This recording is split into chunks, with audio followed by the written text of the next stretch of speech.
ನಟರಾಜ್ ಗೌಡ್ರೆ ಒಂದು ಸ್ಪಷ್ಟತೆ ಸಿಕ್ಕಿ ಬಿಟ್ಟರೆ ನಮ್ಮ ವೀಕ್ಷಕರು ಕನ್ವಿನ್ಸ್ ಆಗ್ತಾರೆ. ಖಂಡಿತ. ನೀವು ಗಾಳಿ ಗುಂಡು ಹೊಡೆಯೋದಲ್ಲ, 80% ಜನ ನಮ್ಮ ಜೊತೆಗಿದ್ದಾರೆ. ಸರಿ, ಅದಕ್ಕೆ ಸಂಬಂಧಪಟ್ಟ ಒಂದು ದಾಖಲೆ ಬಿಡುಗಡೆ ಮಾಡಿದ್ರೆ ಕ್ಲಿಯರ್ ಆಗುತ್ತೆ. ನೀವು ಹೇಳ್ತೀರಿ ನೀವು ಬೇಕಿದ್ರೆ ತೆಗೆದುಕೊಳ್ಳಿ ಅಂತ. ಸರ್ಕಾರದ ಕರ್ತವ್ಯ ರೀ, ನಿಮ್ಮ ಪ್ರಾಜೆಕ್ಟ್, ಸರ್ಕಾರದ ಪ್ರಾಜೆಕ್ಟ್. ಎಷ್ಟು ಜನ ರೈತರು ಇದಕ್ಕೆ ಭೂಮಿ ಬಿಟ್ಟುಕೊಡೋದಕ್ಕೆ ಒಪ್ಪಿದ್ದಾರೆ ಅನ್ನೋದನ್ನ ಹೇಳಿದ್ರೆ ಮುಗಿದೋಯ್ತು. ನಿಮಗೆ ಮತ್ತೆ ಒಂದ್ಸಲ ಹೇಳ್ತೀನಿ, ನಮಗೆ ಕೇವಲ ನಾವು ಜಮೀನು ಕೊಡೋದೇ ಇಲ್ಲ ಅಂತ ಬರ್ಕೊಟ್ಟಿರೋದು 663 ರೈತರು ಮಾತ್ರ. ಅದಕ್ಕೆ ಬರ್ತಕ್ಕಂತಹ ಜಮೀನು ಬಂದು 1360 ಎಕರೆ ಆಸು. ನಾವು 7481 ಎಕರೆನಲ್ಲಿ ಕೆಲವರು ಜಾಸ್ತಿ ಕಾಂಪನ್ಸೇಷನ್ ಕೇಳಿದ್ದಾರೆ. ಈ ಮಾಹಿತಿ ನಿಮಗೆ ಯಾರಿಗಾದ್ರೂ ಬೇಕಿದ್ರೆ, ಇದು ಅಧಿಕೃತ ಮಾಹಿತಿ, ನಮ್ಗೆ ಏನ್ ಮಾಹಿತಿ ಬಂದಿದೆ ಜಿಲ್ಲಾಡಳಿತ ಕೇಳಿ. ಯಾಕಂದ್ರೆ ಸರ್ಕಾರ ನಂಬಿಕೆ ಇದೆ ರೀ, ರೈತರ ಪರವಾಗಿ ನಿಂತಿದೀವಿ ನಾವು. ರೈತರಿಗೆ ಕಾಂಪನ್ಸೇಷನ್ ಇಡೀ ರಾಜ್ಯದಲ್ಲಿ ಎಷ್ಟು. ನಟರಾಜ್ ಗೌಡ್ರೆ, ನಿಮಗೆ ಜವಾಬ್ದಾರಿ ಇರೋದು ಪ್ರಾಜೆಕ್ಟ್ ಇಂಪ್ಲಿಮೆಂಟ್ ಮಾಡೋದಕ್ಕೆ ಹೊರಟಿರೋದು ಸರ್ಕಾರ. ನಿಮಗೆ ಅಂತಂದ್ರೆ ಸರ್ಕಾರಕ್ಕೆ ಜವಾಬ್ದಾರಿ. ಸರಿ, ಯಾರು ಇದಾರೆ 80% ಅಂತ ನಂಬರ್ ಹೇಳಿದ ನಂತರ ಯಾರು 80% ಇದಕ್ಕೆ ಭೂಸ್ವಾಧೀನ ಒಪ್ಪಿಕೊಂಡಿದ್ದಾರೆ ಅನ್ನೋದನ್ನ ಹೇಳಬೇಕಲ್ವಾ ನೀವು? ಕರೆಕ್ಟ್, ವೆರಿ ನೈಸ್, ಫ್ಯಾಂಟಾಸ್ಟಿಕ್ ಆಗಿ ಹೇಳಿದ್ರಿ ನೀವು. ಈಗ ನಾನು ನಿಮಗೆ 518 ಎಕರೆಗೆ ಅಧಿಸೂಚನೆ ಆಗಿದ್ದಲ್ಲ 3 ಹಳ್ಳಿನಲ್ಲಿ, ಅವೆಲ್ಲ ಪಬ್ಲಿಕ್ ಡೊಮೈನ್ ಬಂದೇ ಬರುತ್ತೆ. ಬರುತ್ತೆ. ನೀವು ಪ್ರಾಜೆಕ್ಟ್ ಆಗಬೇಕಾ ಬೇಡ ಅನ್ನೋ ಹಂತದಲ್ಲಿದೆ. ನೀವು ಪ್ರಾಜೆಕ್ಟ್ ಇಂಪ್ಲಿಮೆಂಟ್ ಮಾಡಿ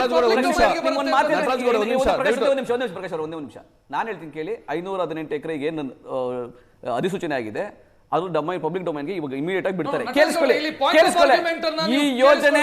ಈ ಯೋಜನೆ ಹಾಗೇ ಆಗುತ್ತೆ. 18 ಎಕರೆಯನ್ನ ನೋಟಿಫಿಕೇಶನ್, ಫೈನಲ್ ನೋಟಿಫಿಕೇಶನ್ ಮಾಡಿ ಅವರ ಆಕ್ಷೇಪಗಳನ್ನ ಯಾವುದನ್ನೂ ನೀವು ಪರಿಗಣಿಸದೆ ಫೈನಲ್ ನೋಟಿಫಿಕೇಶನ್ ಮಾಡಿ ಈಗ ಹೇಳ್ತಾ ಇದ್ರಿ 80% ಜನ ಇದ್ದಾರೆ. ನೆಕ್ಸ್ಟ್ ಪ್ರಾಜೆಕ್ಟ್ ಬಂದಾಗ ಗೊತ್ತಾಗುತ್ತೆ ನಿಮ್ಗೆ ಯಾರು ಭೂಮಿ ಅರ್ಥ ಇದೆಯಾ ನಟರಾಜ್ ಗೌಡ್ರೆ? ವೆರಿ ಸಿಂಪಲ್, ನಿಮ್ಗೆ ಹೇಳಿದೆ 580 ಜನ ರೈತರಲ್ಲಿ 500 ಜನ ಕನ್ಸೆಂಟ್ ಕೊಟ್ಟಿದ್ದಾರೆ ಅಂದ್ಮೇಲೆ ಆ ಕನ್ಸೆಂಟ್ ಲೆಟರ್ ಇದ್ದೇ ಇರ್ತದೆ. ಸುಮ್ನೆ ಹೇಳಕ್ ಸಾಧ್ಯ ಆಗೋದಿಲ್ಲ. 80% ರೈತರು ಯೋಜನೆಯ ಪರ ಇದ್ದಾರೆ.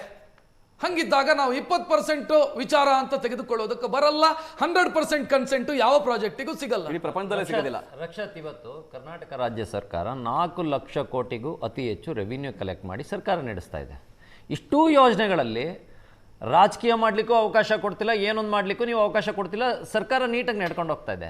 ಈ ಬಿಡದಿ ಪ್ರಾಜೆಕ್ಟ್ನಲ್ಲಿ ನೀವು 30,000 ಕೋಟಿ ಪ್ರಾಜೆಕ್ಟ್ ಮಾಡಕ್ಕೆ ಹೊರಟಿದ್ರಿ. ಇದರಲ್ಲಿ ಪರ ವಿರೋಧಗಳು ಚರ್ಚೆ ಆಗ್ತಾ ಇದ್ದಾವೆ, ಹೋರಾಟ ಆಗ್ತಾ ಇದ್ದಾವೆ, ಜನ ಬೀದಿಗೆ ಬರ್ತಾ ಇದ್ದಾರೆ. ಇಷ್ಟೆಲ್ಲದಕ್ಕೂ ಕಾರಣ ಯಾರು? ರಾಜ್ಯ ಸರ್ಕಾರ. ಒಂದು ನಿಮಿಷ ಇರ್ರಿ, ಕುಮಾರಸ್ವಾಮಿನೇ ಆಗಲಿ, ರಾಜ್ಯ ಸರ್ಕಾರದ್ದು. ನೀವು ಆಗ್ತಾ ಇರೋ ಸಮಸ್ಯೆಗಳಿಗೆ ಪರಿಹಾರ ಕೊಟ್ಬಿಟ್ರೆ, ನೋಡಿ, ನೀವು ಒಂದು ಪ್ರೆಸ್ ಮೀಟ್ ಮಾಡಿ ಇಷ್ಟು ಜನ ಮಾಡಿದ್ದಾರೆ ಸ್ವಾಮಿ 80% ಅಂತ ಹೇಳ್ತೀರಾ, ಪ್ರೆಸ್ ಮೀಟ್ ಮಾಡಿ ಕೊಟ್ಬಿಟ್ರೆ ನಾವು ಹೋರಾಟಕ್ಕೆ ಬರಲ್ಲ. ರೈತರು ಪಾಪ ಅವ್ರ ಮನೇಲಿರ್ತಾರೆ. ನೀವು ಒಂದು ಸರ್ಕಾರವಾಗಿ ನಿಮ್ಮ ಜವಾಬ್ದಾರಿಯುತವಾದ ಕರ್ತವ್ಯನ ನೀವು ನಿಭಾಯಿಸ್ತಲೇ ಹೈಡ್ ಅಂಡ್ ಸೀಕ್ ಕಳ್ಳತನದಲ್ಲಿ ನೀವು ಜನಗಳ ಜಮೀನು ಜಮೀನ್ ಕಿತ್ಕೊಂತೀರಿ. ಅಲ್ಲಿ ನೋಡ್ರಿ, ಕುಮಾರಸ್ವಾಮಿ ಮಾಡಕ್ ಅಧಿಕಾರ ಕೊಟ್ಟಿಲ್ಲ. ನಾನ್ ಮಧ್ಯೆ ಮಾತಾಡಲ್ಲ. ಈಗ ನೀವೇ ಕೊಟ್ಟಿರುವಂತ ಲೆಟ್ರು, ನೀವೇ ಕೊಟ್ಟಿದ್ದೀರಿ ಲೆಟ್ರು. ಏನ್ ಮಾಡಿದಿರಿ? ಯಾವುದೇ ಆಕ್ಷೇಪಣೆಗಳನ್ನ ತಳ್ಳಿ ಹಾಕಿದೀವಿ ಅಂತೀರಿ. ಯಾಕ್ರಿ? ಈ ದೇಶದಲ್ಲಿ ನಾಗರಿಕನಿಗೆ ಬದುಕೋ ಅವಕಾಶ ಇಲ್ಲ. ಇದೆ, ಒಂದ್ ನಿಮಿಷ ಇರ್ರಿ,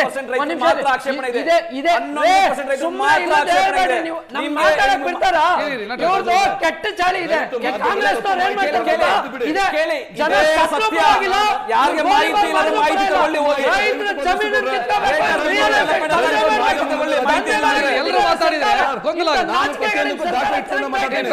ನಾನು ರೈತ ಮಾಡಲ್ಲ.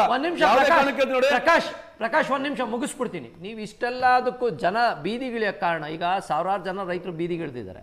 ಈ ಬೀದಿಗಿಳಿಯ ಕಾರಣ ನೀವು ನಿಮ್ಮ ಕೆಲಸನ ನೀಟಾಗಿ ನಿಭಾಯಿಸಿದ್ರೆ ಕುಮಾರಸ್ವಾಮಿನೂ ಅಬ್ಜೆಕ್ಷನ್ ಮಾಡಕ್ ಆಗ್ತಿರಲ್ಲ, ಮಾಧ್ಯಮನೂ ಅಬ್ಜೆಕ್ಷನ್ ಮಾಡ್ತಿರಲ್ಲ.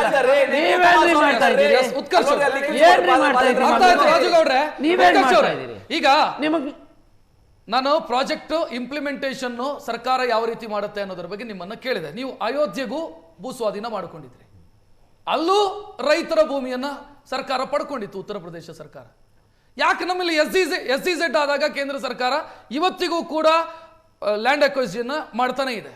SEZ ನ ವಿಚಾರದಲ್ಲಿ ಕೇಂದ್ರ ಸರ್ಕಾರನೂ ಮಾಡ್ತಾ ಇದೆ. ಅಲ್ಲ, ನಾವು ಅದನ್ನೇ 100% ಕನ್ಸೆಂಟ್ ಯಾವ ಪ್ರಾಜೆಕ್ಟ್ ಸಿಗುತ್ತೆ ನೋಡಿ. ರಕ್ಷತ್, ಬಹಳ ಸ್ಪಷ್ಟಪಡಿಸ್ತಾ ಇದ್ದೀನಿ, ಬಹಳ ಸ್ಪಷ್ಟವಾಗಿ ಇಲ್ಲೇ ಡಾಕ್ಯುಮೆಂಟ್ ಅಲ್ಲಿ ಹೇಳಿದಾರಲ್ವಾ, ಸರ್ಕಾರದ ಆಕ್ಷೇಪಣೆಗಳನ್ನ, ರೈತರ ಆಕ್ಷೇಪಣೆಗಳನ್ನ ತಳ್ಳಿ ಹಾಕಿ ಯೋಜನೆಯನ್ನ ಜಾರಿ ಮಾಡುವಂತ ಅವಶ್ಯಕತೆ ಏನಿದೆ, ಇದು ಪಾಯಿಂಟ್. ನೀವು ಮಾಡಬೇಡಿ ಅಂತ ಯಾರು ಹೇಳ್ತಿಲ್ಲ. We are not against development, ಭಾರತೀಯ ಜನತಾ ಪಾರ್ಟಿಯವರು. ಆಮೇಲೆ ಇದೇ ಮುಖ್ಯಮಂತ್ರಿಗಳ ದ್ವಂದ್ವ ನಿಲುವೇನೋ, ಕನಕ್ಪುರದಲ್ಲಿ ಹೋಗಿ ಒಂದೇ ಒಂದು ಗುಂಟೆ ಜಮೀನನ್ನ ಮಾಡಬೇಡಿ ಅಂತ ಹೇಳ್ತಾರೆ. ಬಿಡದಿಯಲ್ಲಿ ಯಾಕೆ ರೈತರ ಜಮೀನ್ ಕಿತ್ಕೊಳ್ತಾ ಇದೀರಾ? ಹಾಗಾದ್ರೆ ನಿಮ್ ಜಮೀನ್ ಮಾತ್ರ ಹೋಗ್ಬೇಕು, ರೇಟ್ ಬೆಳಿಬೇಕು, ಬಿಡದಿಲ್ ಮಾತ್ರ ರೈತರು ನಿಮಗೆ ಬಿಟ್ಟಿ ಬಿದ್ದಿದಾರ? ಇವತ್ತವರೆಗೂ ಒಂದ್ ನಿಮಿಷ ಕೇಳಿರಿ ಸರ್, ಒಂದ್ ನಿಮಿಷ. ಇವತ್ತವರೆಗೂ ಒಂದು ಸೌಜನ್ಯಕ್ಕಾದ್ರೂ ಅಲ್ಲಿ ಅಧಿಕಾರಿಗಳು starting from district collector DC ಇಂದ ಹಿಡಿದು ಒಬ್ರು ರೈತರ ಹತ್ರ ಹೋಗಿ ಏನ್ ಸಮಸ್ಯೆ ಅಂತ ಕೇಳಿಲ್ಲ ರೀ. ಮಾಗಡಿ ಬಾಲಕೃಷ್ಣ ಬಂದಿರ ಕೇಳಿ, ರೈತರು ಇಲ್ಲೇ ಇದಾರೆ. ಯಾವ ಮುಖ ಇಟ್ಕೊಂಡು ಮಾಡ್ತಾರೆ ಇವರು? ಅವರೇ ಹೋಗಿದ್ದಾರೆ, ರೈತರೇ ಹೋಗಿದ್ದಾರೆ. ಏನ್ ಮಾತಾಡ್ತಾರೆ?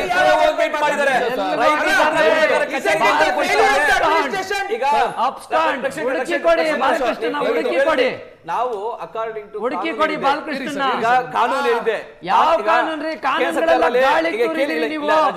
ಇಲ್ಲ ಇಲ್ಲ ಇಲ್ಲ, ನೀವು ಗಾಳಿಗೆ ತೂರಿದಿರಿ. ನಿಮ್ ಇಷ್ಟ ಬಂದಂಗೆ ಸರ್ಕಾರ ನಡೆಸ್ತಾ ಇದೆ. ಕುಮಾರಸ್ವಾಮಿ ಅವರಿಗೆ ಕಾಂಪನ್ಸೇಷನ್ ಬೇಕಾ ಬೇಡವಾ?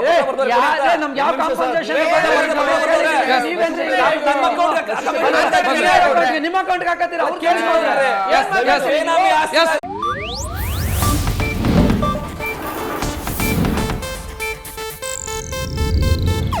ಇದು ಏಷ್ಯಾನೆಟ್ ನ್ಯೂಸ್ ನೆಟ್ವರ್ಕ್ ಪ್ರಸ್ತುತಿ.